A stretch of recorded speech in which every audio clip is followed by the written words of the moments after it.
Hello. Before I get into explaining my lesson plan, I just wanted to give a little bit of a background on my IRI administration. So I conducted that administration with a single student named Camilo. He is in the first grade and he is a tutoring child of one of my friends.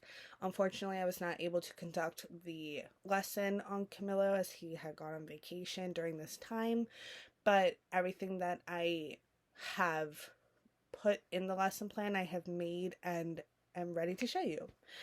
So based on that IRI administration, Camilla was struggling with his ability to inference during the questioning portion of the assessment. So in order to support his inferencing skills, I developed a lesson plan based on author's purpose. So in the first grade curriculum, there is a segment on author's purpose. So we do go over it. So I definitely thought that was a good lesson to bring to this child because this is some content he would be going over anyway. And this is always an essential skill for these students to know. So at the beginning of the lesson, I would have the students come to the carpet area, the meeting area in the classroom to just go over a little bit of what books are, what they know about books, covers, the text, the content of the story, and of course the author. And then that's when I would go into explaining what does the author do, asking students types of questions like that. Why do you think the author wrote this story? Which would then bring us to our main purpose of the lesson, which is to find the author's purpose. At that moment, I would probably bring out one of my anchor charts. So in my classroom, we have kind of derived an anchor chart over the past couple of years that is, I feel, really excellent because it has each author's purpose, the persuasion, inform, and entertain, and it's in an engaging way. It's in like a little bakery pie shop. Unfortunately, I do not have the materials with me to recreate it as they are in my classroom, but I did have this little version of an author's purpose anchor chart that has the persuasion, informational, and entertaining pies and their expression, their definitions. So this is something I would go over with the students, giving them examples as I went. So it says author's purpose is easy as pie. Why did the author write the story? So first, persuasion is to convince the reader to do or believe something. And then I would probably bring out a book that is built on persuasive text. One book that we read last year with my students was Why We Shouldn't Litter, and it gave a bunch of different reasons why littering harms the environment. So that would be a persuasive text I would use. Next is inform, to give you facts or to teach you something. So then I would pull out an informational text, something that we do at the end of the year is look at the butterfly life cycle. So I'd bring out a butterfly text, a book that we read with the students to tell them this is teaching us about butterflies, how they get from a caterpillar to a cocoon to a butterfly. So that is an informational text because it's giving us new information.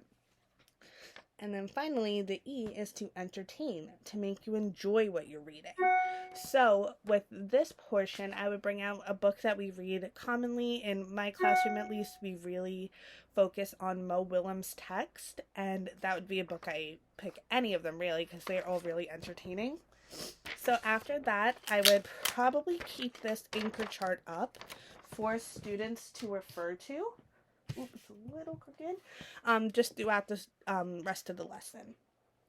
And then the guided practice was, I feel, a really fun, engaging part for them. So it would be a chart kind of like this, just the definitions reiterated, so they will still have a definition, even if they're not referring to the previous anchor chart. They'll still have something they can refer to. And then they will get these little pies with different book titles on them. So these covers of the books display different types of author's purpose. So we would take a book. This book is called What Can Live in the Ocean, and we would discuss what type of story is this? Did we learn something in this story? Is this a story that was made for us to enjoy, or are they trying to make us think a certain way? And then once we had that discussion, a student will come up and be able to grab the pie in a perfect world, these would be laminated and velcroed, and then they would put it on the author's purpose on the chart where they think it fits best. So that would go for a couple of different texts. Here we have a Pete the Cat, I Want an Iguana, and Don't Let the Pigeon Drive the Bus. These are just a couple of examples that I would like to use. And then once we did a couple of those little pie pieces on the chart, the students would get this worksheet to complete independently. So this is when they pick out an independent book from their book baggie at their seat, to find the author's purpose of the book that they've been working with. So that is good because it differentiates for each student based on their level of ability, including students with IEPs and ELL students. So it's definitely a good activity, and this would be collected and reviewed to see which students are still maybe struggling with the concepts or who needs further support to help guide further instruction. I hope you guys enjoyed watching this little preview of my lesson.